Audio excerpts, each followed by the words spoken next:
Hi, and welcome to the Fluid Voice. I am one of your gracious co-hosts, Ozma in the Dark, here with my two lovely friends, Christy and Perfict. How are you doing? Whichever one wants to talk first. You want fuck it. Fuck convention. Fuck all that shit. Let's just let's let you guys decide. We'll make it a free-for-all. Yeah, let's just do a free-for-all. But seriously, how are you guys doing? Okay, I'm doing pretty good. Well, I'm Christy Abbey. I'm doing a very strange mental week. So. Oh yeah, she they pronouns for me. I'm he him. I'm perfect, or nearly perfect. Yeah. Christy, you cut out there for a second. I am also having computer trouble. Yay! Yeah, I mean, yeah, it's one of those weeks. I see.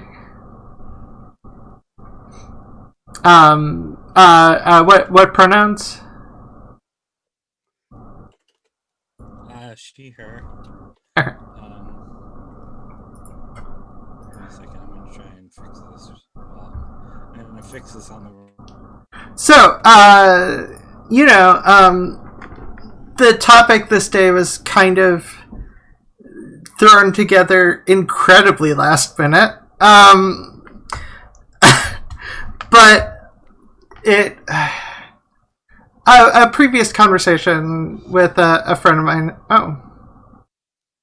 Well, Christy's fixing things. A previous conversation with hello, welcome back. A previous conversation got my mind on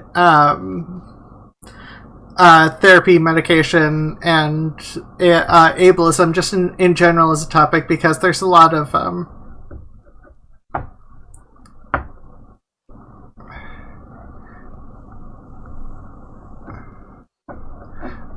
there's a lot of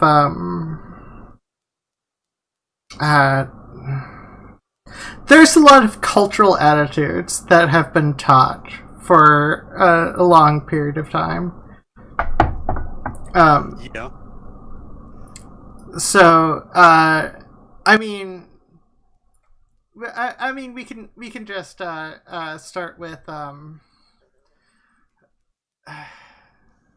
like, even my parents. Hello again.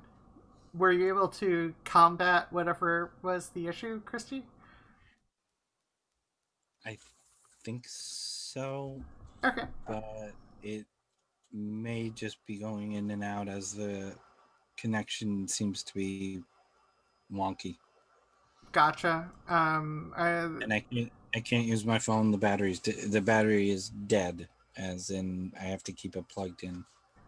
Yeah, I mean that happens. So I was just saying that.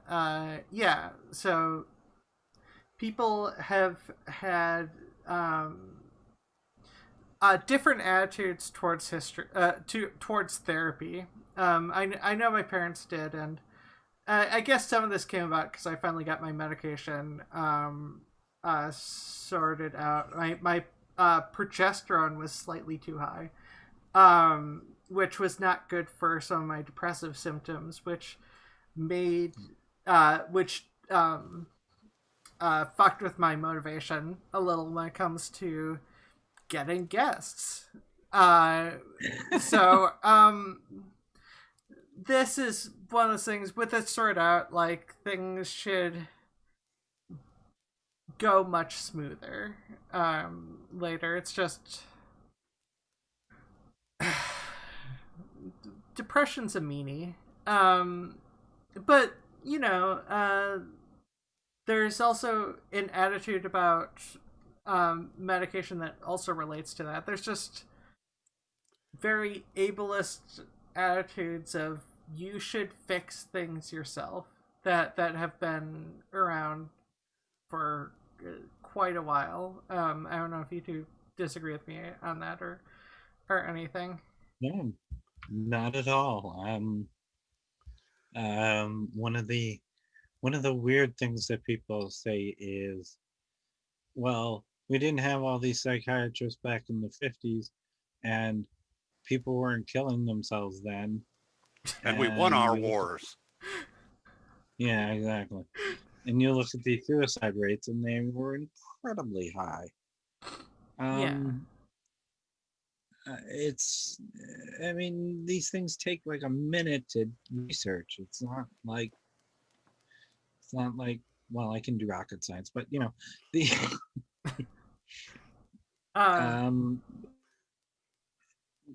look, well, one of the things that has been very helpful to me,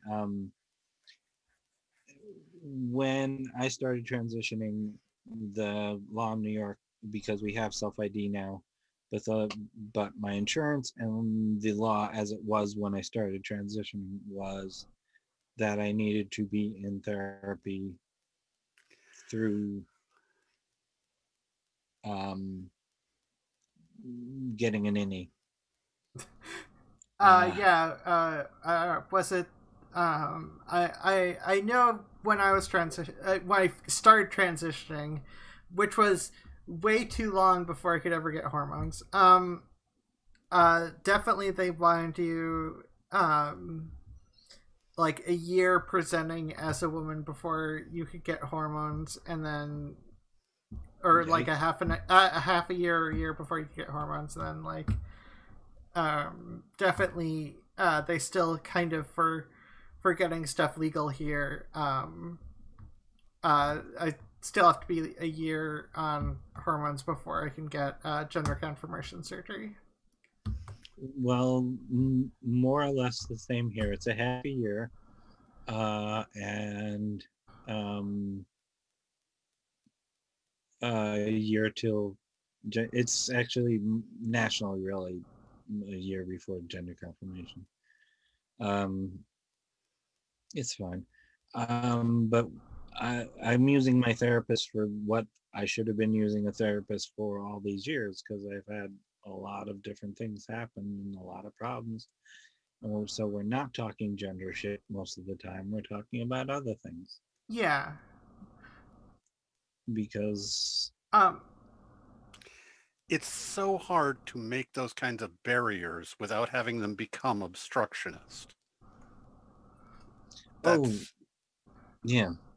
I mean, I think that the idea that somebody should be in therapy, I think that if a doctor says, no, I'm uncomfortable doing these sorts of surgeries unless the person has been seeing a therapist, I got no problem with that. I think that I would like to see our society move towards treating therapy as we do dentistry.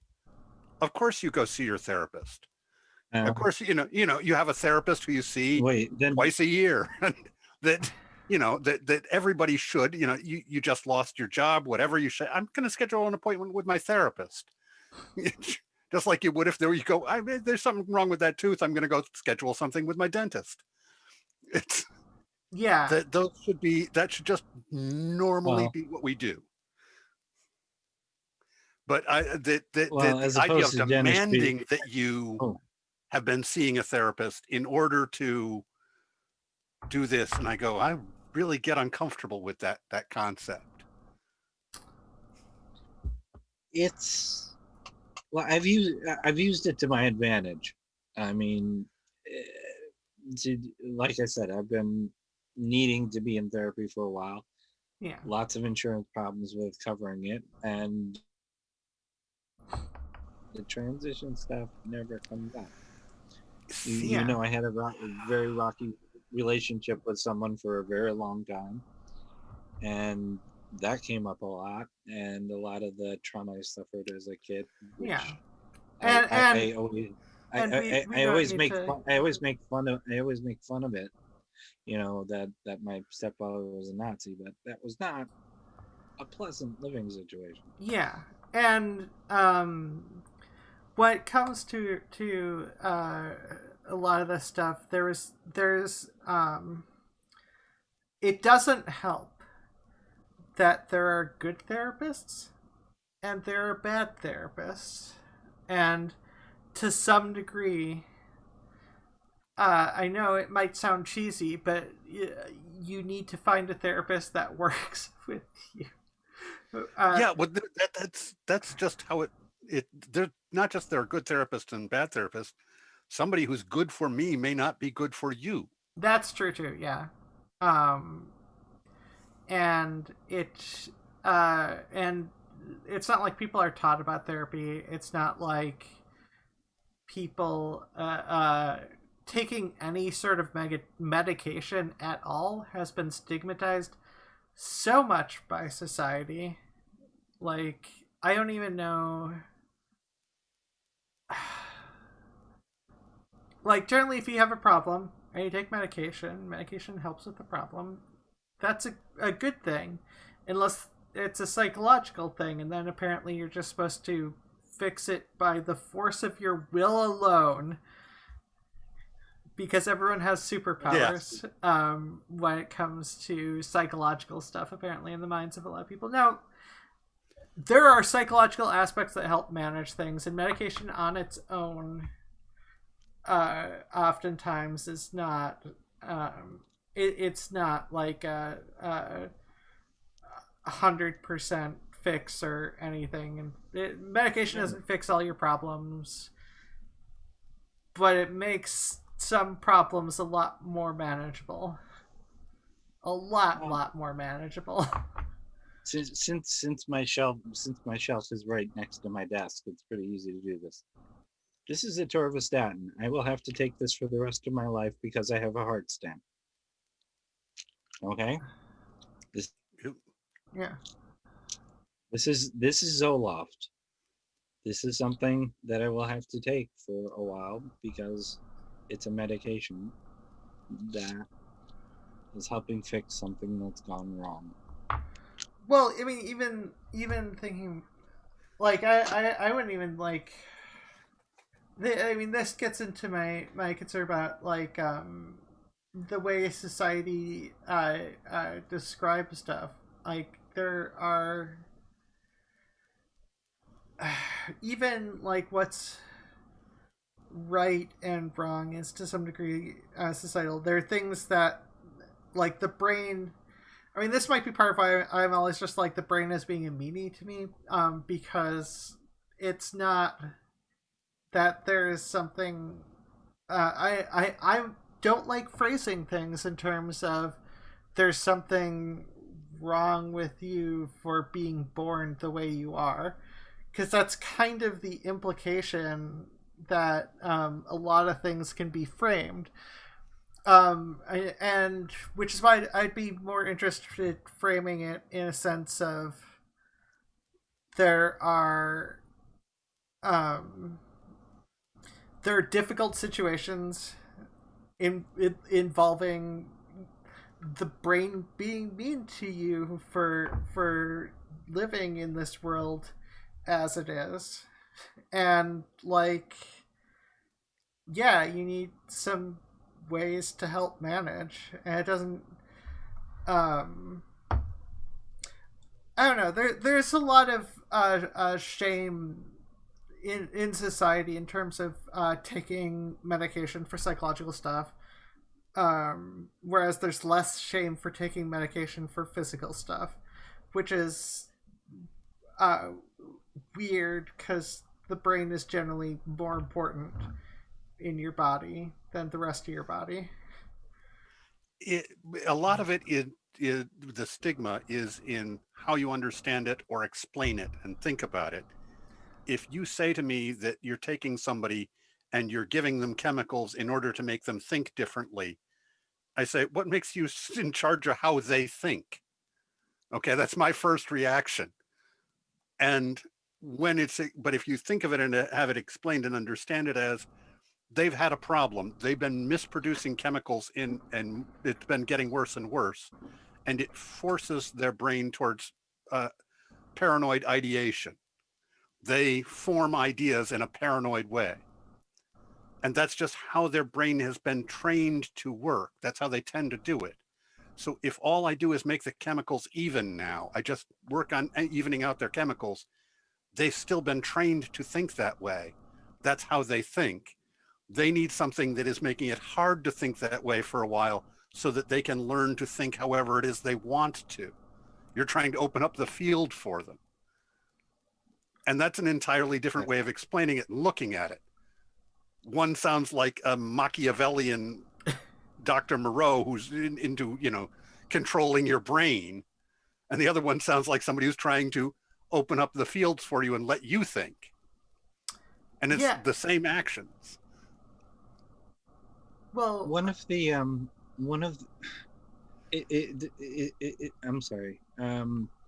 It's gonna sound odd, but I'm a few weeks on my Zoloft now, mhm. and I have a mild bipolar that was being treated with a different med, and when I say mild, I'm underestimating it a bit, but I'm finding in the oddest thing, maybe it's because of my age and living with it for so long, I miss it. I miss having a schedule of the up and down. It was, that makes a lot of sense. I mean, I'm not one who the one thing about a lot of various atypical psychological situations or whatnot is that it's not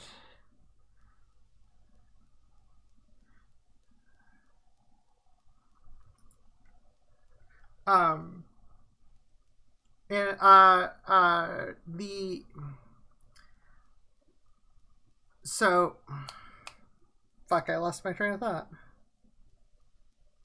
Go say something. Say something smart, so I don't. Well, then we have to go to Perfict. What was she trying to say? I was not sure. Okay, you were as lost as my brain ended up. Yes. I was waiting to see still. I think from jumping from what I said, one of the things is that I've gotten used to the way my brain works, and having it quote unquote fixed. And I'm not going to denigrate the Zoloft. I actually feel finally like a human being that I didn't really know before. It's just I'm used to the cycles, and it's like, and I've tried to learn to make them work for me, but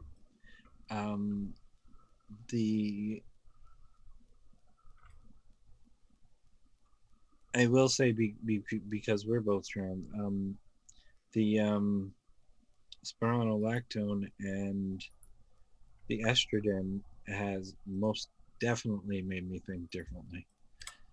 I had a I'm sorry, I'm going to talk a long time. Okay. Shut the fuck up. That's fine. I had a long talk with Siren V, who is our semi regular guest host here, and he's 3 shots into testosterone, and was going, well, I'm still me. It's not making me any different. And my first reaction was, yeah, wait, it will. Wrote a song right when I started transitioning, and just before I went on the hormones, called "I'm Still Me," and I do not stand by that song at all. Well, a few songs I don't stand by. See, I don't. I don't feel remarkably different. Like it's one of those things where I don't know, the differences with me, I guess, were very subtle when I started on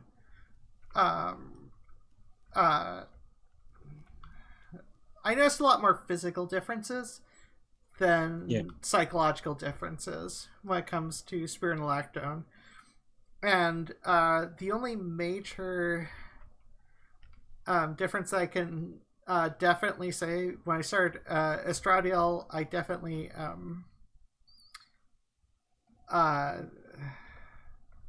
that definitely did activated a nurturing mentality in my brain that was turned off for a long time. No, it's very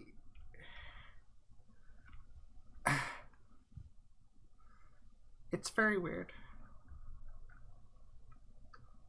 And so it's hard to explain. Yeah, well, because I know with progesterone,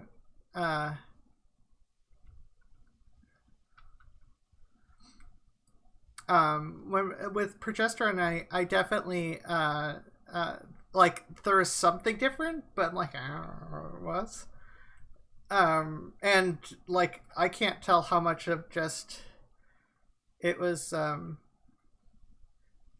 me being confident. Like being myself kind of added to my confidence. The in a very specific way, and again, this is something I was talking to Siren yesterday. Siren V. Sorry, he has a different name in real life, so I have to switch in my head. Wait, are you saying that I'm not Ozma in the dark in real life? Most places. I call you Ozma most of the time. I know a lot of people do. This is what happens when you create like a fake name type thing. I don't consider it a fake name. Well, yeah, it's not really. Yeah, sorry, not a fake name. Alias? No, the alias implies. I mean, pseudonym. Pseudonym. No, pseudonym is fake name. Darn it. Don't worry. You're stressing on on a word. We all know what you mean. Yeah, it's what people call me when I'm at social work.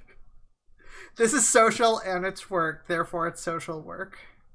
Well, look, what I was telling Siren is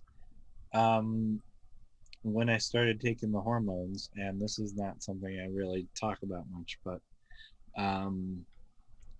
there were some things about me that needed to change anyway. So I picked, when I started the hormones, to make the other changes I needed to make in my life as well. Yeah.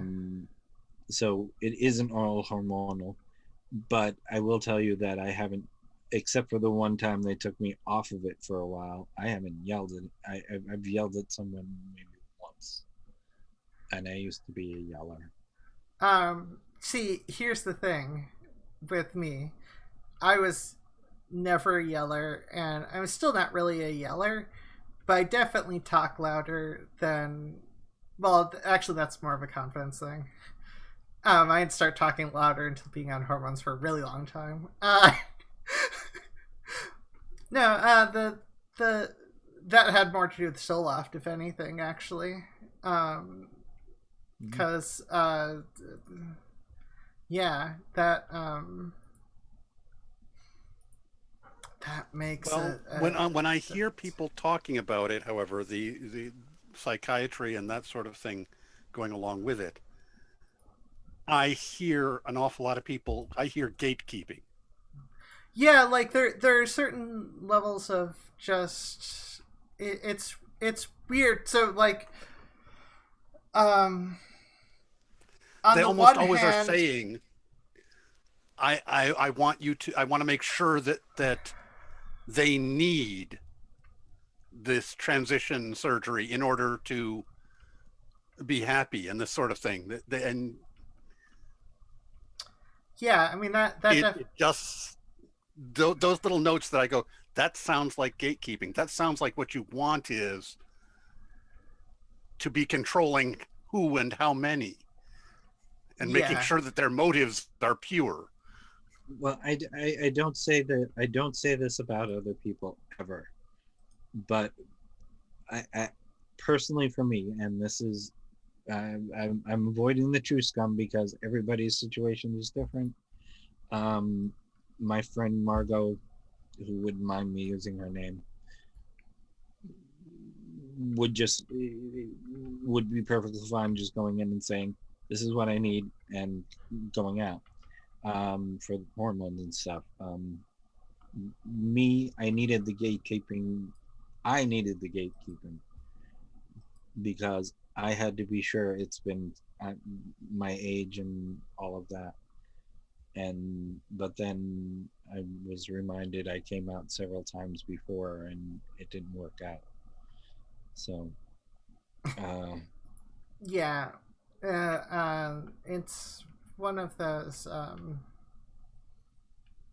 and definitely hormones. I have like the biggest problem with excessive gatekeeping, which is why I'm glad that the informed consent was allowed for that, because at the very least with me, I had a lot of dysphoria that I wasn't aware of how bad the dysphoria was, and that impeded my ability to or desire to try to deal with any of my other problems.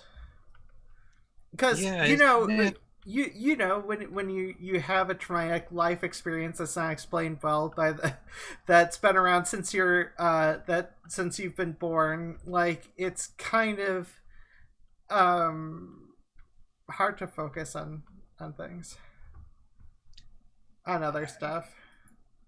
well, yeah, the being on the hormones allowed me to address a lot of other things that were going on. Yeah, and it would just speed up. It just speeds up recovery, and when it comes to everything else, and just makes for a better life. One of the things that pisses me off is the now you can actually hear me yelling. Well, I guess I've yelled twice because I actually yelled during the J.K. Rowling video, most recent one. I started just screaming, which was. Now I really want to link to that. Yeah, yeah, same. Like, no, I really want to know it. Maybe it's Schadenfreude, or maybe it's, I don't know what it is. At least it isn't the same as words. The guest that I like, Zanzi, watch the horrible episode that shall not be named, out of Schadenfreude of some sort. Dear. Yeah. Well, yeah, but it is true that the hormones was the first step in actually being able to address a lot of other problems that were going on. And one of the things that makes me angry, that I remember where I was going, one of the things that makes me angry is this constant, well, there's the ADHD and there's autism, and these things should be addressed first. Yep. But they can't be. They I mean, in certain cases, and I can speak for myself, but a lot of things couldn't get addressed until I took care of this one. Yeah, and even like not taking care of it completely, even just addressing some of the dysphoria for for at least for me was definitely also like a big thing, and definitely the therapist or yeah, the therapist I went to like in fuck, when was that, around 2010, 2009, 2010, somewhere around those years. The focus was definitely on dealing with autism spectrum and ADHD, and you need to dress more feminine. But I mean, there are so many aspects wrong with it. That's why it's like good therapy is important, because some therapists go by societal assumptions in terms of what's good. Like not all therapists are very welcoming about polyamory. It depends on the therapist. I'm so sadly binary and monogamous. Yeah, no, I mean that's not sad. I mean, it's still like that's still cute, but like Yeah. Like you don't have to be like me and be like non-binary and also and on the asexual spectrum, and also part of the reason why I'm fine with polyamory, because I don't know what there's a lot of like me not being interested in a lot of relationship stuff. To each their own. Yeah, exactly. Or better yet, to each it for them. But yeah, no, it's one of those things where I'm glad that therapy has improved, but like people need to go to therapy. Therapy has improved by leaps and bounds in my lifetime. Oh, yeah, that's right. We're roughly the same age, aren't we? Yeah. Oh, okay. Yeah. Sure.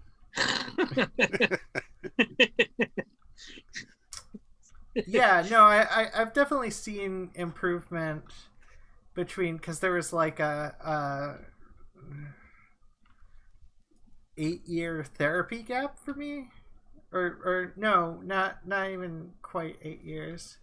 There was like a 5 or 6 years therapy gap, and there was some improvement, but definitely I feel like the past few years there's been improvement. Because yeah, I think there's been some big strides since like 2000. It's made big moves. Especially, yeah. Yeah. Potentially. I don't remember much of any therapy I was in before 2000, which was very little. Well, you talk about it, Perfict. You know some of this stuff. So. Well, which? Just how it's the changed? improvement, the differences between therapy when we were young and what it is now. Oh, especially wow. around 2000. It's a big subject, isn't it? Yeah. Okay. Electroshock therapy is no longer in vogue. Oh yeah. Yeah, I forgot about that. Okay. How's that? It's no longer quite as medieval as it used to be. Yeah. There's still very specific circumstances where it's used, but not many. Electroconvulsive therapy, which and it does have certain advantages in causing alignments of neurological things and so on. It's got things that it does do, but it's not so sweepingly used for, you want to quit smoking? Seriously, that's what it was used for. Oh my god. That's yes. That's nuts. I was recommended for ECT, and thankfully they didn't force me.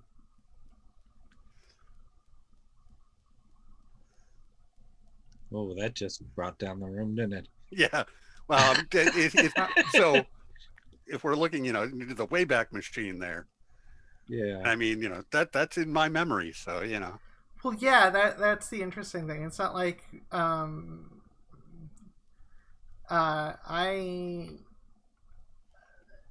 dad doesn't talk about too much about his experience in a mental asylum. So yeah, it's not like I wasn't. It's not like I have a dad who was in one, and they did not have the most accurate diagnoses at the time. Nope. Yeah, no. There's definitely been improvements since then, and obviously I was never diagnosed as officially as being on the autism spectrum until like relatively recently, because I have above average intelligence, so it didn't affect my ability to get decent grades, or at least passable. There are some advantages to being autistic, that, or being, I hate the term high functioning, but that's the term. Yeah, I'm not a fan of that either, because it relates to honestly functioning in a society. Because like we live in a system. I can't do the voice anymore. Fuck it. I'm not gonna try. Okay. Yeah, end up sounding ableist.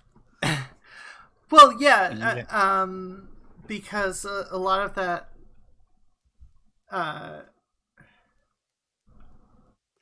A lot of autism, and a lot of people who have autism as a diagnosis also have trouble making connections between information in their brain. Well, it relates to there are assumptions made. So I assume some of those aspects relate to the similar aspect to. I know this might seem weird. So they did a study of the difference between most human children and apes or whatnot. And what happened with humans that was different is one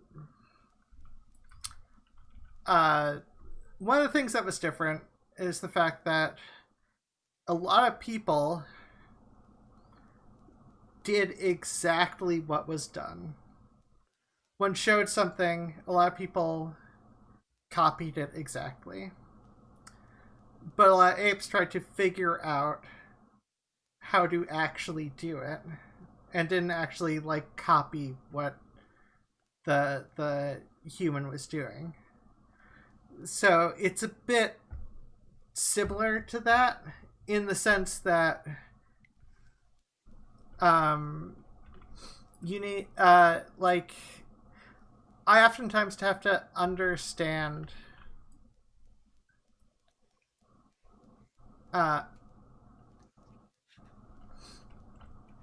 you want to understand what you're doing, not just understand the end product. Yeah. Yes. And not just follow exact steps. Well, one of the things, and this is I'm going to use Asperger's because it's easier than high functioning, because again that grates on me. Yeah. One of the things that happens is we have to figure out how to do a lot of things other people naturally learn. We have to figure out a way to do it, which is our thing. So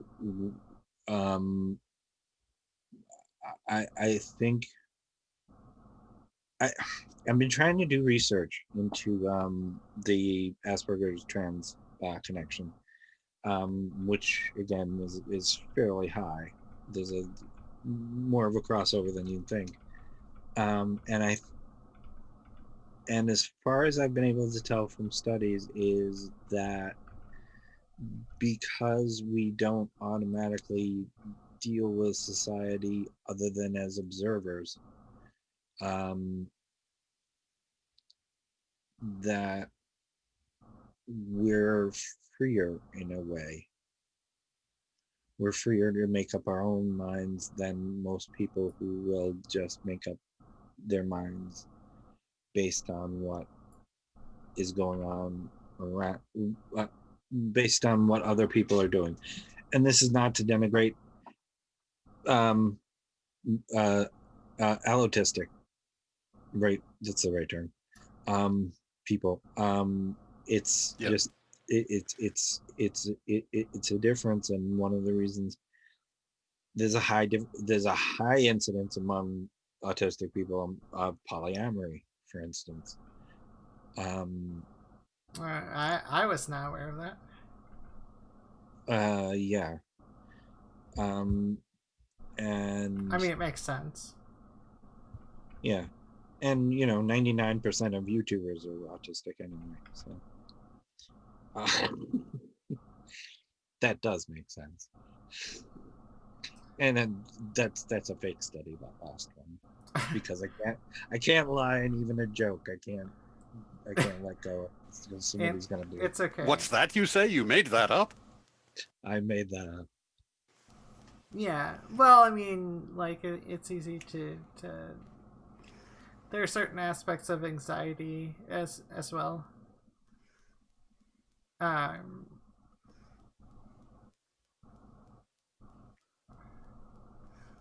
Yeah, well, social stage fright usually either manifests itself in withdrawing from society or from taking the center stage. Well, I perform music, and I perform either solo or with a band, and the only time I'm genuinely comfortable in a group situation is when I'm on stage, and that I decided if I was going to make new friends when I came out, that the best way to do that was to go on karaoke night, because there's one thing I knew how to do is sing. And then people would come to me. So yeah. you see, it's a question. It is a question of figuring out how to get around a lot of this stuff. Yeah, well, I mean, once you learn the system, it's doable. It's just you're not taught the system. Right. Generally, this is why actually advanced speech helped me a lot. I took it in high school because I wanted to, I guess, converse easier. I also took sales and marketing, by the way, in high school. It's how I can occasionally end up with a relatively good way of conversing. I don't know. Probably not the best way of describing that stuff, but like,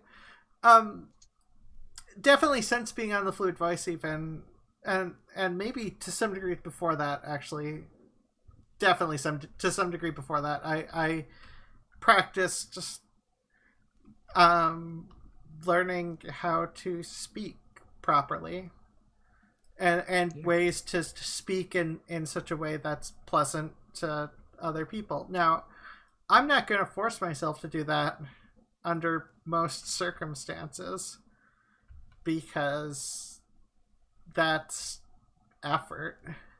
That's extra effort. No, seriously, like not saying and like all the time, which I completely ignore during the Fluid Voice, by the way. Yeah. Because I mean, I guess I do still talk a bit more casually,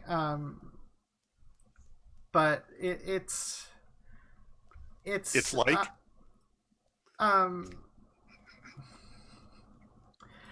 Well, one of the things about not doing that, or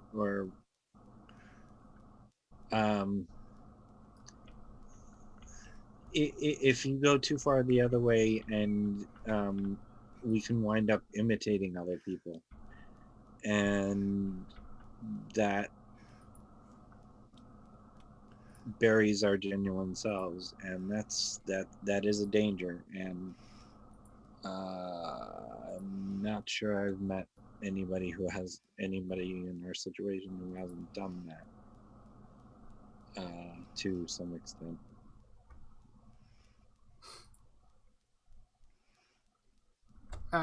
Yeah, no, it's work. It's work to force yourself to do things in a different way than you instinctively do it, and generally there needs to be a good reason. My interview with Leah Kai was we had decided beforehand that we were going to speak our language instead of trying to communicate to everybody. We just wanted to be able to be free to talk the way we talk. Yeah. And it was great. And I had my friend who I talked too much about listen to it, and she said I could get through 20 minutes of it before I just went, I have no idea what's going on. Yeah, and that's the interesting thing, because it's not necessarily, it's not that one way is inherently wrong. It's to even have conversations. It's not that one way is inherently wrong. It's that most people instinctively pick up on a particular way of having a conversation. Yeah. And it's not instinctive, and what's instinctive for us is different from what's instinctive for most people. And I mean, I guess we can kind of instinctively pick up on that, on the more hectic way of speaking. Well, hectic for most people, but yeah, and that relates to, that does actually driving things back towards ableism. I mean, that is how society ends up with very ableistic attitudes, is that it assumes that everyone should be a specific way because that's what works best for how society is currently created. So right now society is created in a way that's good for people who are not in the autism spectrum, and the majority of people are people not on the autism spectrum, but that doesn't mean that that's inherently, there's no reason to suggest that that's how things should be. If society were to change and it would be easier for people on the autism spectrum. We've managed to get them to stop doing that with left-handedness, though. Oh my god. Yeah. See, that, yeah, no, actually we're improving at a pace here. That's actually a really good example, because like, who the fuck cares if you're left-handed? But we built everything for right-handed, for people to be right-handed. If you can't, you have to learn to use scissors with your right hand. Yeah, that's just how the world is, and if you can't adapt, the world, you're supposed to learn how to join the rest of the world in right-handed scissor use. Brooklyn or Flatbush Public School, you will learn to write with your right hand. You do not have a choice.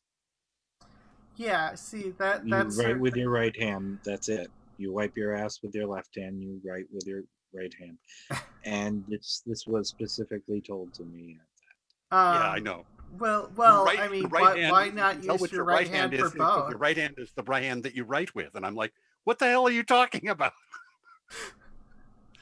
Because I'm not I'm well, I'm ambidextrous now because I had to learn to do everything right-handed, but I'm not naturally. So I don't know what I am naturally. Most of the time, I'm mostly right-handed. Mostly, there's some things where I'm not sure what um what hand I there's a weird thing where there's I like even in the 90s when I was growing up there's a focus on right-handedness as something expected, but yeah, like I mean it shouldn't matter, but I mean you could make that argument for a lot of things in terms of societal stuff, even in terms of therapy. Like ADD is considered to be a bad thing. Any sort of mental thing is considered to be a bad thing. Um, and there are definitely things that are not good about anxiety and depression, but that isn't to say that every aspect of those are inherently not good. I'm of the opinion, and take this for whatever professionalism I still have left from it. That ADD or ADHD is a branch um, of it is a branch of the Asperger's part of the spectrum. It's one of the reasons why I can talk to somebody with ADHD in the same language or using the same language. And why I can talk to why I have more trouble with people who don't have either of those conditions talking to them.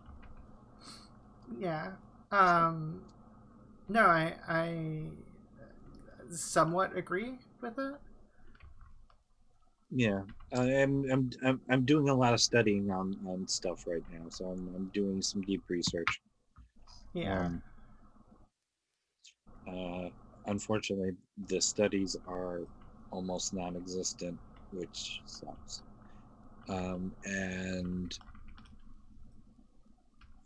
a lot of these studies got buried with the current administration, Yeah, it which doesn't fuck, help. yeah, fuck them. Vote blue no matter who. I'm just saying, not to make this political, but this I always make things political. this jerkwad's got to go. Um, yeah, no, it's yeah, uh, it's not a good thing that happens. Um, like just I don't know the what is that it's like there's aspects that are just not prioritized much. Like learning should always, in my mind, learning should always have something. Learning should always have something. I can't speak. It's all right. Yeah, I understand. Yeah. Um. No, it's a it's it's just a shame. It's just it's a real shame that things got so bad. I think Well, at least we're not.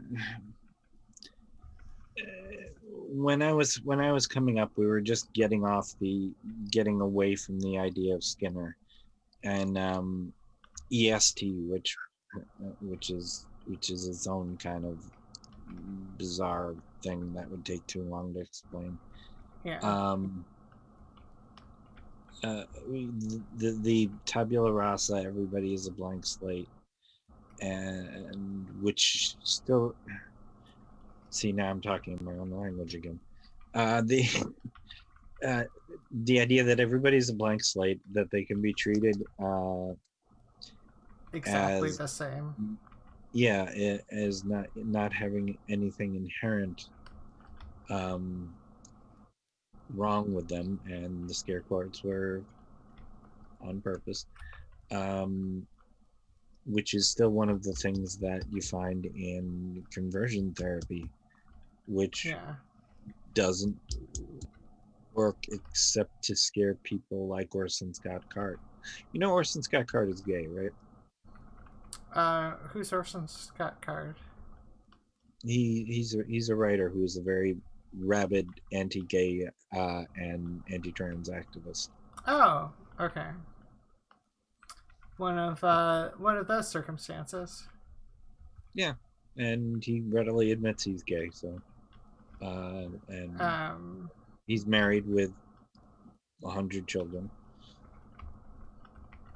or something like that, because that's what you're supposed to do.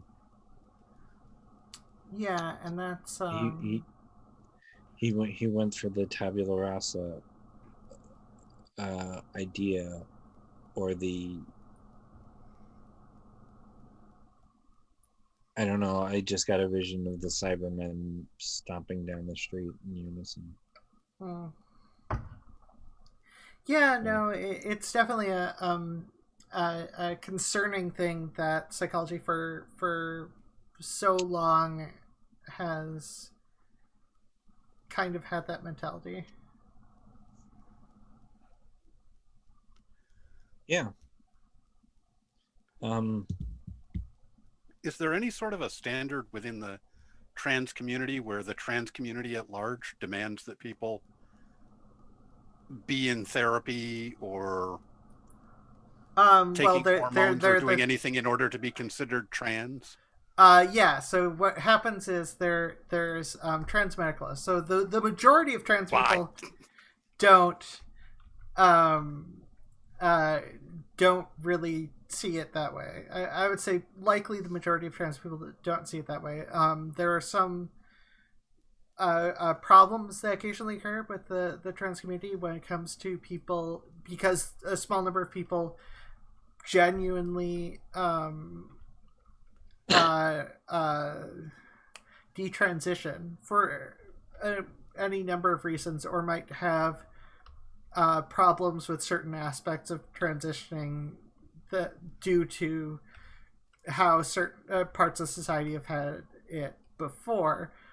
That is a bit more common because a lot of anti-trans stuff uses detransition as a bit of a dog whistle for anti-trans stuff. But yeah, no, there's a trans medicalist who there's always some with like every community, whether you're gay, whether you're lesbian, whether you're bisexual, whether you're trans. Like there's always some people who want to gatekeep and be like, you need these specific scenarios to be actually trans. Yeah, you need these certain scenarios to be actually on the autism spectrum. Yeah, you have all the aspects of the autism spectrum, and like many people who have a good idea about autism spectrum are like, yeah, I agree that you're. It wouldn't surprise me if you're on the autism spectrum, but if you don't have a formal diagnosis, you can't say. And that there's like an attitude. There are attitudes like that amongst, I think, communities just in general, out of a fear that because you're surrounded by society, and like I realize a lot of aspects of just me and you, Christy, we don't fit into society completely just by being born. No, So like I don't. when it comes to things, it's just hard to it's not like society, it's not like you can kowtow to society, but some people desperately try to be the good ones, for a lack of a better way to describe it. To just piggyback just for one quick second. Sure. This is why I was very, very careful when I said earlier that I wanted the gatekeeping, but that is me, and that was my choice alone. That does not apply to anybody else who is not me. Yeah. Because again, sorry, go on. I shouldn't have interrupted. my Margot, who's a great friend of mine, she said, "No, I just always knew I was a girl. That's it." And I'm like, "Okay, you're good. Have that. Yeah. You're a good keyboard player. You're a good keyboard player. We'll keep you." Yeah. And I honestly was like, I just want to deal with the dysphoria. I don't care what gender I am, I just want to deal with dysphoria. Yeah, I had. Yeah. There. So that may or may not answer the question. Is I think your question was going somewhere else, but No, that's really where I was. That was directly what I was bringing up about it. Was the idea that but was the question is, which I really had, which is, is it really part of the trans community? Because in fact, in the last week, I've heard a number of people suggesting that it was, specifically that there was in the trans, and I'm like, I really don't think so, but I'm far from expert. Yeah. So I'm appealing to people who are more expert for a little information on that, which is related to the topic we're talking about. We're at the top of the hour. We're into the more free form. I thought I'd be kicking it into that. Well, it's funny. I know I told this story before. So my mom's friend said she'd call me Shu once I went through the process, and I said, I came out. That's the process. Everything else is just icing on the cake. Plumbing. Well, it's plumbing. Plumbing makes more sense. Yeah. And even not, or even the people I know who abandoned everybody and moved. Oh, you mean going stealth? Yeah. I know a few people like that too. So. And I get why. Yeah, no. Go, especially for a long time, going stealth made like a lot of sense. Yeah. Just in every aspect. It's like I wouldn't. If this was like 1975, yeah, I would go stealth. Like, I mean, arguably, I may have gotten myself killed in any number of ways, but because of how difficult it was to transition, or cause some amount of harm. But like that's another aspect of of that. It's one of the reasons why I could never advocate for other people to go through gatekeeping because Right. it was hell for me. It was useful for me, so I'm again, but that's me. And yeah, because like I can understand how if someone else describes something for you and affirms aspects of your personality, and you're just like, I don't know if I'm just being weird or whatnot, or if I'm like even making smart choices, and it's just like I can understand the comfort of having that affirmation. yeah, a weird thing about me, and it's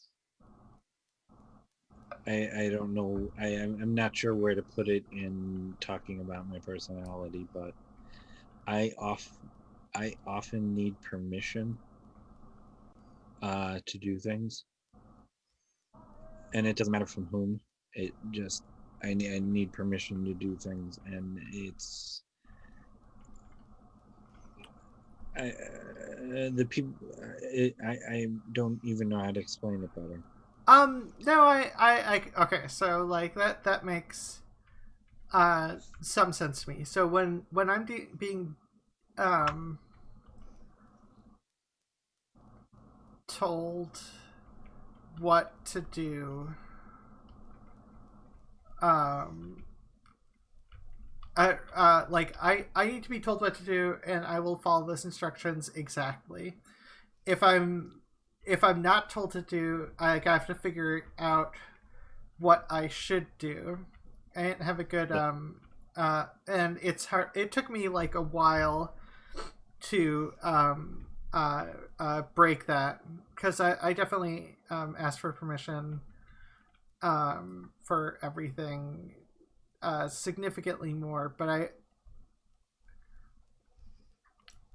I also I mean, I guess it's just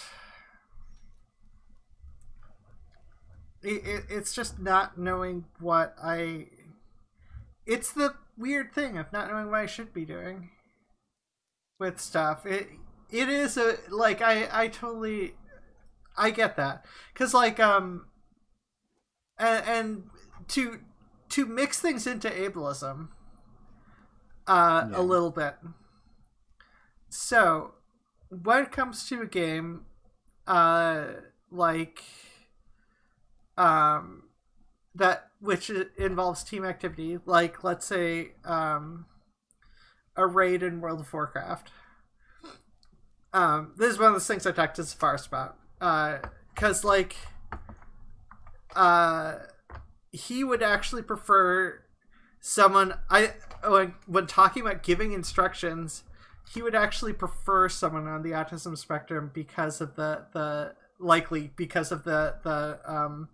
following orders exactly, and giving because he gives out detailed instructions on what to do, which is really good for me. Like if I want to know what to do, not being given clear instructions was like actually a problem, and I had to get told clearer instructions, because let's just say earlier in raiding, when I was figuring things out, I was told to heal a specific person, and that person died, and I didn't know who I was supposed to heal, and that was just sort of an assumption I was supposed to make on who I'm supposed to the other people I'm supposed to heal, but I was told to heal that person, so I just healed that person. I healed that person well until they died. So perfect. When I said we have our own language, you just got a pretty good dose of it. I understood everything completely. Oh. Well, I understand the rating thing and all that sort of stuff, definitely. Well, yeah, I mean, but the whole around what's going around in it, and some of that was not elided, but trying to use analogy that doesn't necessarily make sense to people that aren't us. I was thinking of some of how the ableist applies, and that some of the instructions I've gotten from people in the trans community, where if we go to the mall and I don't want to go clothes shopping, that's not in discussion. Yeah. I just can't do it today. I'm not going to do clothes shopping today because I can't bring myself to be doing that. I don't want to be doing that. And that it can't be up for discussion because it's just how I feel about the idea of how the clerks may look at me. And I can't cope with it. So I don't want to do it. And that's something that people face that I can have a hard time being mindful of. I don't know how to, if given any moment to think about it, it's not a problem, but it's not something that is present. Yeah.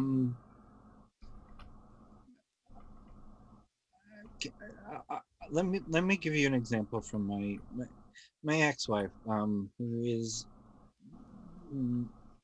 generally a very nice person, and I'm very happy to be her friend.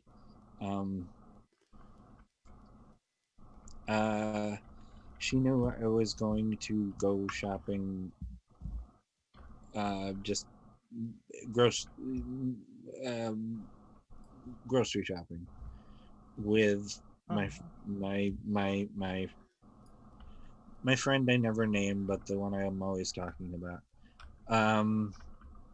And she took me grocery shopping like a week before, because I hadn't been since quarantine. And I absolutely did panic at one point because it was too much. I can always hear the music, and I couldn't hear voices. I could just hear muffles, and it freaked me out. Yeah, a no, lot. that's But knowing that was what I was facing, it was easier to go shopping with my other friend. And that's why I can name my ex-wife. It's Lori, but that's why Lori did it. Which I thought was very understanding of what's going through. And then one of the things she told me as we got out to the car, she said, yeah, well, your kid does that too. So I thought it might be helpful for you because you two are like peas in a pod, which are, I guess. Well, not I guess, we really are.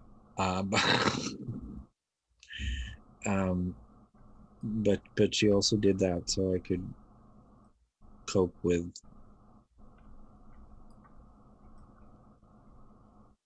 I'm sorry, I'm about to get very emotional, so I'm going to try and stop. I'm going to actually stop right here.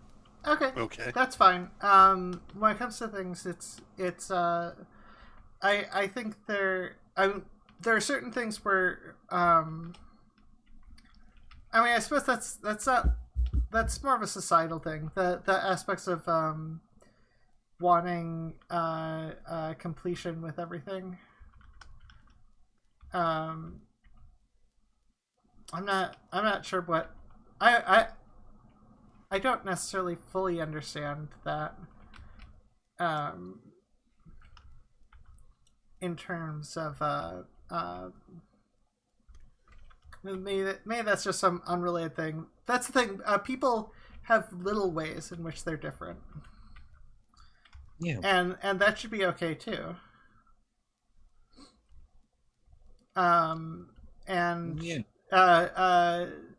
Like those differences shouldn't be like an all or nothing in terms of descriptions. And I think a lot of the descriptions of mental stuff is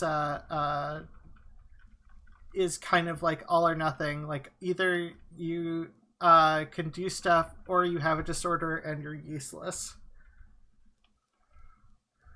I'm not useless. I feel like I am a lot, but I'm not. Yeah, and that, I mean, you're definitely not useless. You're on a fluid voice every week. Two things mentioned in the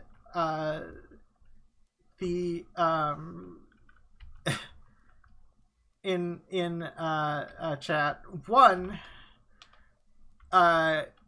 what is AQ40? AQ40 is a raid, and I forgot to update the Twitch title. So on Twitch end, it's still saying something about AQ40, and I forgot to update that for the fluid voice. Obviously on YouTube it shows that, but Sevilla mentioned about the ableism in the trans community that's out there. Well, which I can't necessarily disagree with. I just, like, my brain is not formulating some of the ableistic aspects of the trans community at the moment. I know it comes up occasionally. Well, Sophie and I have talked about this, so I'm going to use a little bit of what she said, but nothing that is giving away anything. Sure. And I'll use it from my experience. We're both considered permanently disabled. One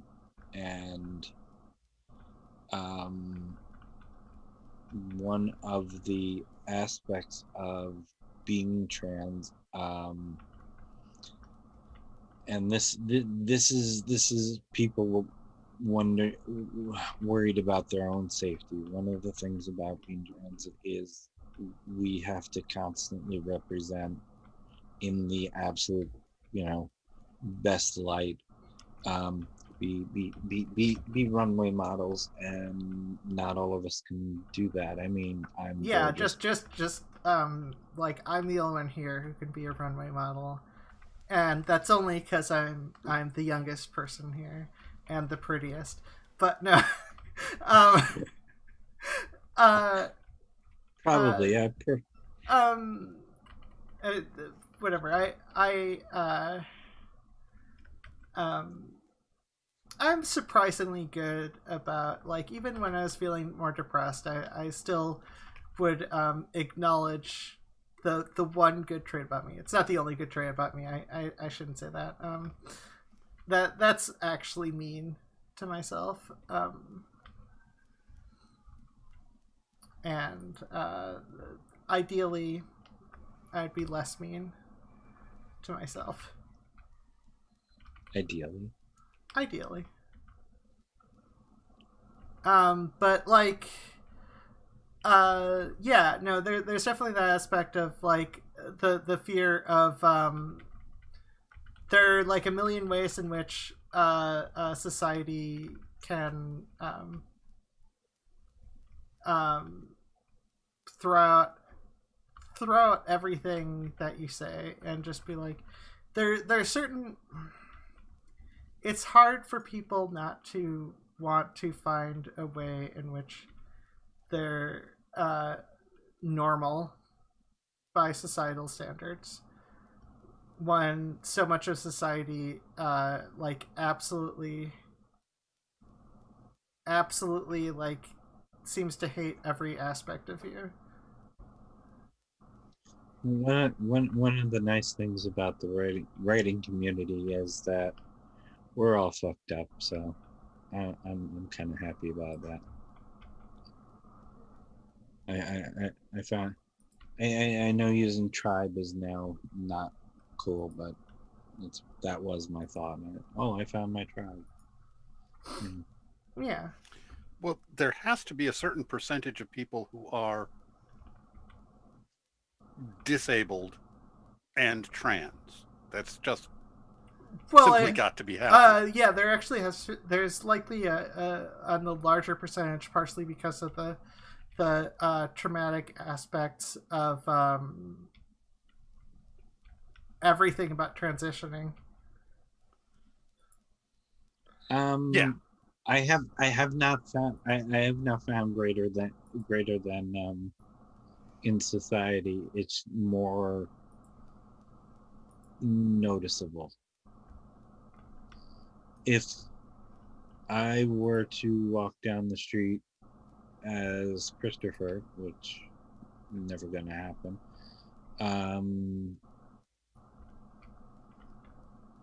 I don't think people would pay any attention to the way I walk, which is with a slight limp and somewhat hunched over because of what my particular disability is. But I've been now told by way too many people, why don't you stand up straighter and show off and show off what you've got? I'm like, it's almost you look prettier when you smile. Oh my god, yeah. Well, yeah, there you go. And I mean, to me, but I get it, but it's also it hurts. Yeah. So why am I gonna just hurt me? Or although the my cosmetologist has told me beauty is pain,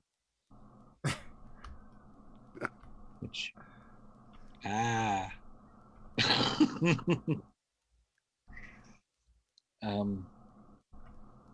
don't know. Sophia, does that answer? Did I represent you okay? Just you know. Yeah. She's not bashful. She'll tell you. Yeah. Oh, yeah. As soon as the delay comes in, but because there is a slight delay in terms of at the very least on Twitch. I don't think there's well there's one on YouTube as well, but I'm not as well aware of that. But yeah, no, it's just yeah, people don't need extra stuff and to like people don't need to be insulted far too often on top of everything else.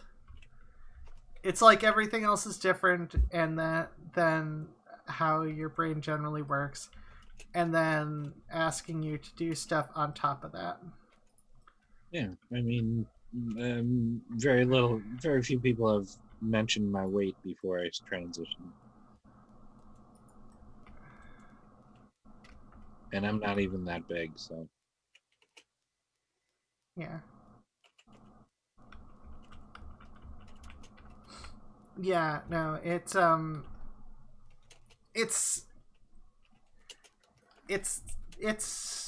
nuts. I don't think my weight's ever been commented on, but to be fair, I'm relatively thin.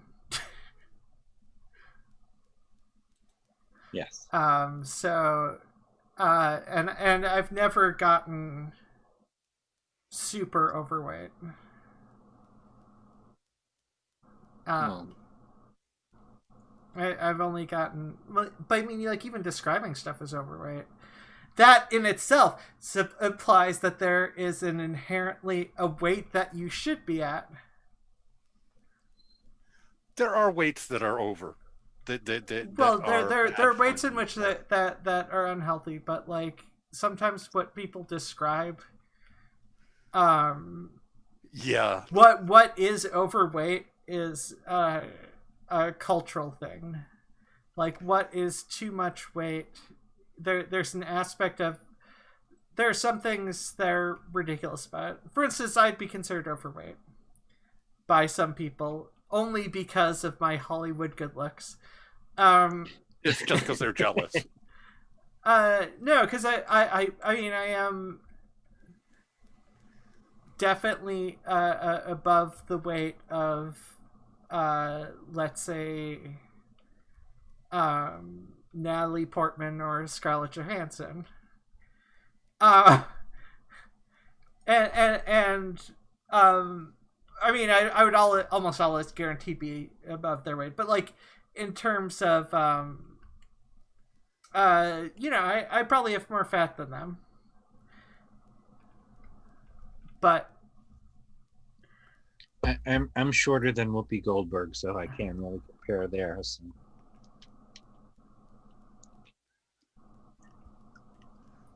I don't know why that came. Okay. In. Yeah, that was non sequitur. Well, I mean, this is the non sequitur half of the show, and honestly,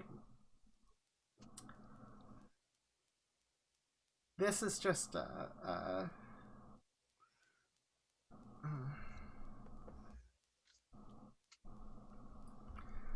fuck. What was I trying to say? The ableism within trans, it and one of the biggest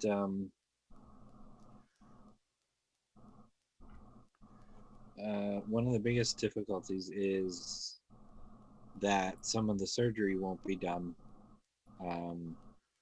or the surgery, quote unquote, won't be done if you're over a certain weight, which I am currently 10 pounds over, and this is close to my natural weight. So I wonder if they're using that weird body mass index that the military uses and that kind of thing, which is a lot of it's bizarrely light. They want people to be very, very light. Yeah. Well, I'm 240 down. 230 is the cutoff point. I was over 350, so that is a thing that happened. So I have to get that down before next summer. Plus, well, there's quarantine weight too. Yeah, I've weirdly gotten into like a dieting scheme in terms of in terms of the pandemic, the pandemic weight gain. Yes. Well, apparently it's really jacked up the sales of treadmills and Bowflex and. Oh yeah, no. Exercise equipment is hard to get. Yeah. To the point they're running it out of stock. Yes. Yeah. I was very surprised. That it jacked up my sales too for my creative work. So. I mean, yeah, but like, for one, clearly, you're.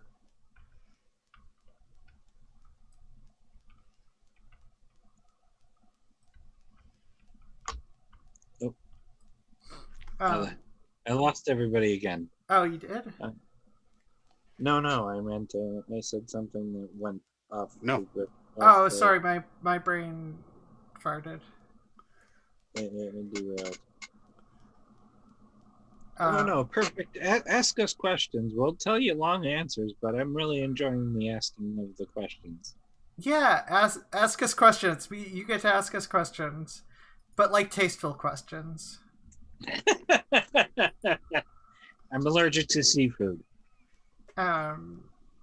I pretend to be allergic to seafood when I'm bored.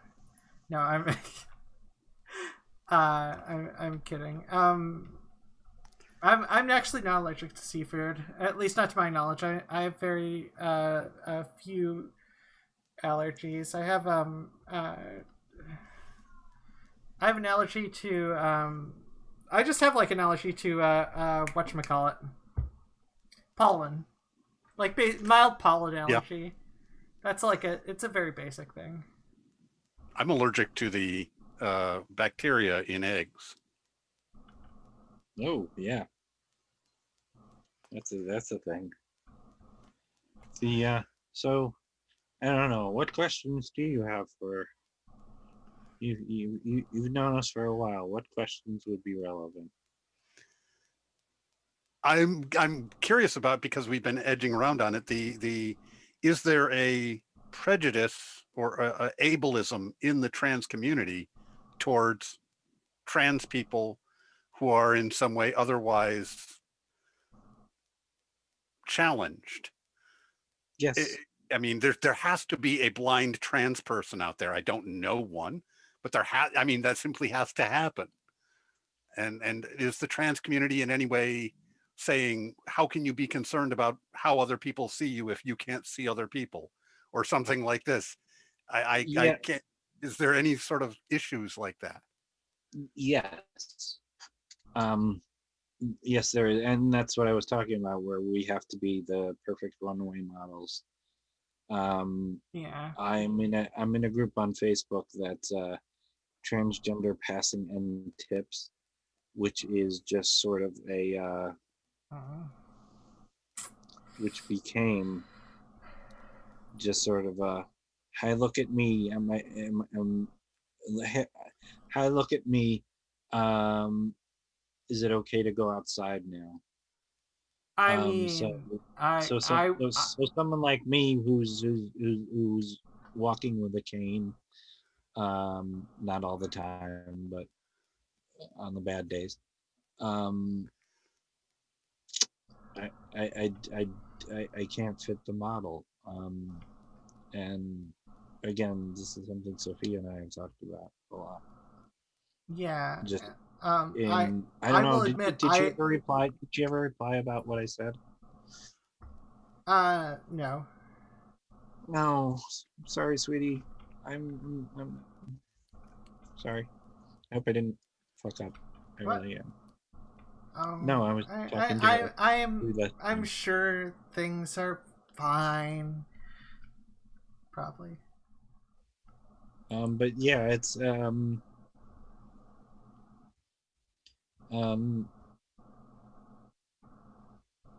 since passing is such a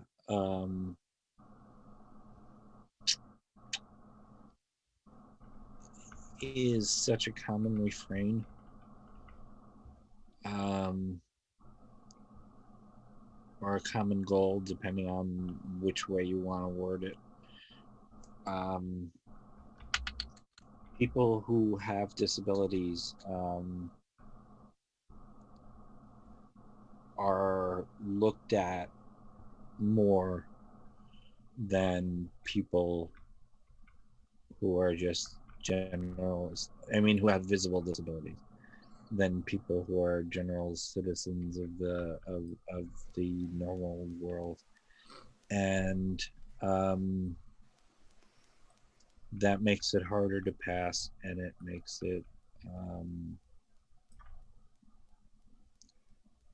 more likely that anybody I'm not going to put this well, so please forgive me, because I'm going to be a little nasty here.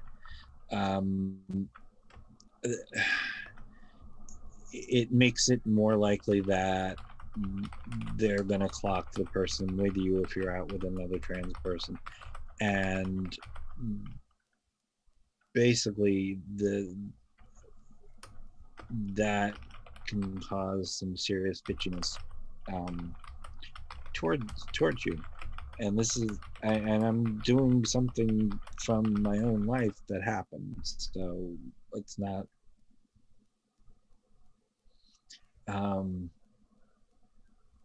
I do have at least a couple of friends who are obsessed with passing, and I really can't be seen in public with them.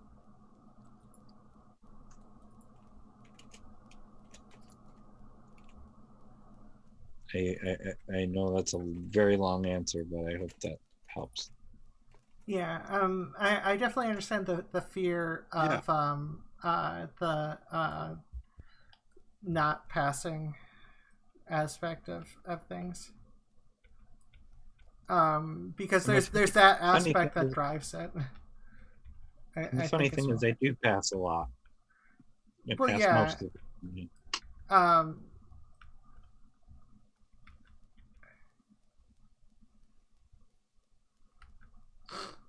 Yeah, no, I pass a lot too, but it's one of those things where it's like I still asked essentially if I asked a lot of times before going outside. If I passed, if I'm okay to go out. Yeah. Yeah, I went full makeup. If there's an attitude in the community that they aren't really trans or something. No, not necessarily. It's more we don't want you representing us. Oh yeah. Okay. I think I'm getting my head around that because I know that is something that is big in that you're always on stage. You're always representing. It's a huge text that you're always at a moment's notice. Suddenly you represent all of your friends and people you care about, and if you do a bad job, you're a bad person. Yeah. And that's the one. I'm sorry, I interrupted. Okay, yeah, and they are you go, well, they're not representing. I get it. Okay. And that's I mean, the in terms of some of the aspects of representation, that definitely is throughout the trans community in terms of concerns about representation.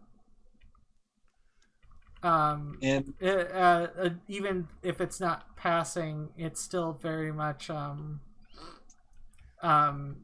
you who said the wrong thing, and so you don't represent us, and like it's you're a bad person for saying things. Although some of that is also in terms of mitigation. Because, like, you can also say, how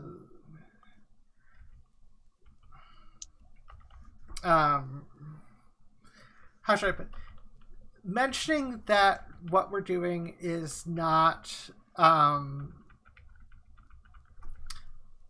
what someone said is not what we agree with. Like, being clear about that's important. I think, I've heard some people be like, oh, you can be super sarcastic or whatever, but like to some degree, if you're not clear about it, sometimes people don't know. Well, as far as the passing, and I'm not going with passing privilege because I think passing privilege is well, it's a thing, but I don't care about it one way or the other. I do pass most of the time now, and it's one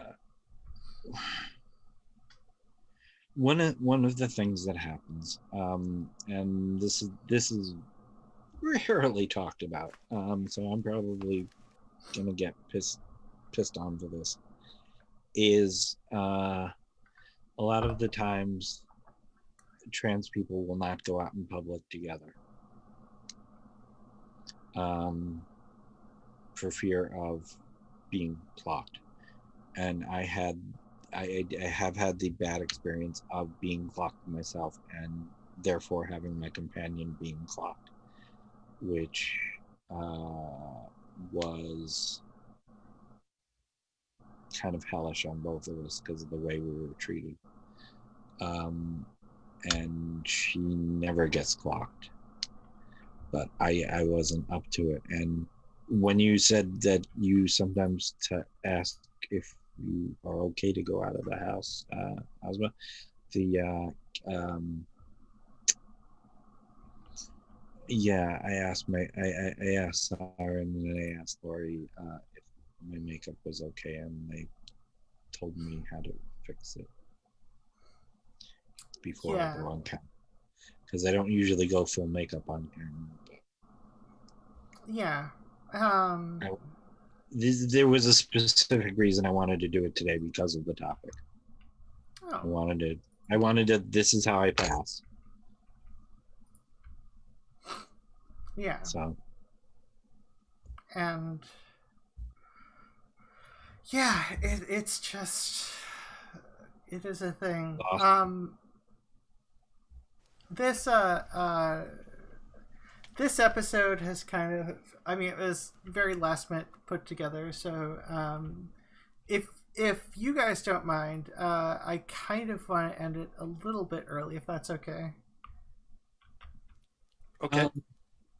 Yeah, it's a bit emotional. I'm sorry. No, why am I apologizing? Yeah, why are you apologizing? I asked you if it was okay for the show to end, and you're apologizing to me. Shouldn't I be apologizing to you? Because the apology. Yeah, no, I gotcha. Anyways, yeah, if you guys are okay with that, just end a little bit early. Personally, I kind of ended the D&D idea in terms of recording and putting those episodes up because I accidentally deleted another D&D episode and I just can't deal with that, and I'm gonna have to start over. But normally you can find me at Ozma in the Dark just about anywhere on YouTube, on Twitch. So and except on Twitter, which I'm talking to nothing. Talking to nothing minus the G. Oh, Ileani is dropping a video tomorrow that I should be in, that I guested in, because I say yes to things, and also I had my medication corrected, so I've been whatever. That helps. That helps a lot. Christy, where can people find you? Well, Christy Abbey is actually putting videos up again, which is nice. The last two are the uncut versions of my things for the J.K. Rowling stuff. So, if you want to get a deep dive into a particularly transphobic organization, you'll get that. Or you can watch Aaliyah Kai's on Aaliyah Kai's channel, a much abbreviated version of same. I am right now trying to get the links for the bottom. But you can find me on Twitter. But if you find me on Twitter, please don't be transphobe, because the transphobes find me on Twitter all the time. Yeah, there are a lot of transphobes on Twitter. Although, admittedly, I maybe said some things to a creepy transphobe, so hopefully I don't get in trouble. I probably shouldn't. Have you I wasn't been directly transphobes again? Look, I'm not saying that I directly threatened them. I just implied threats if they were to come to my house. So, like, it's fine. But if I'm temporarily kicked off of Twitter, that's why. I'm gonna throw one thing at you though that has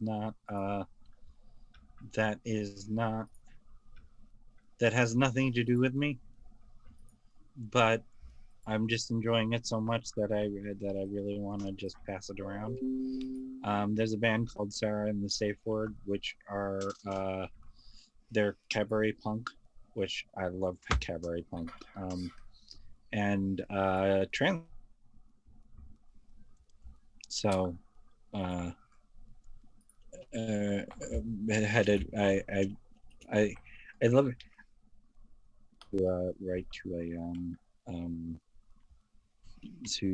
an artist telling them how much I like their work, but I did write to Sarah Rose and just like, this is so awesome. So look for Sarah in the Safe Word. There's a song that has a chorus, R.I.P. to the me that you had in your head, which is such a trans thing. Oh my god. Yeah.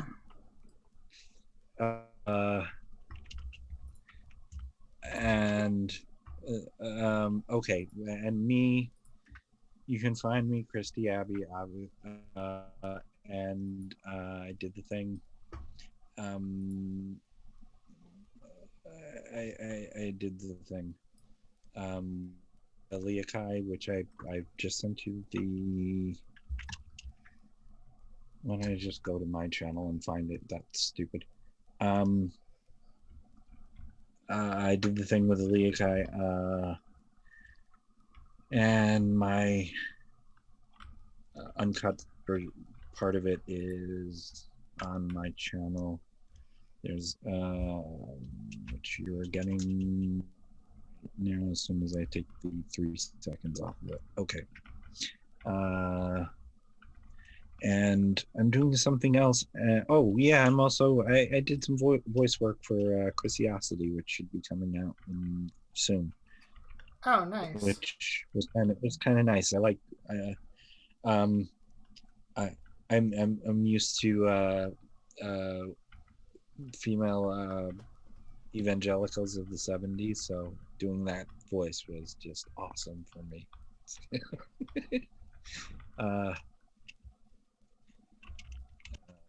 And there you go. And I don't. Yeah, I think that's about it. I'm going to my therapist or my therapist is coming to me, so I suppose people could listen in on that, but I'd rather. I don't think that I think there are ethical concerns with that, but just a little.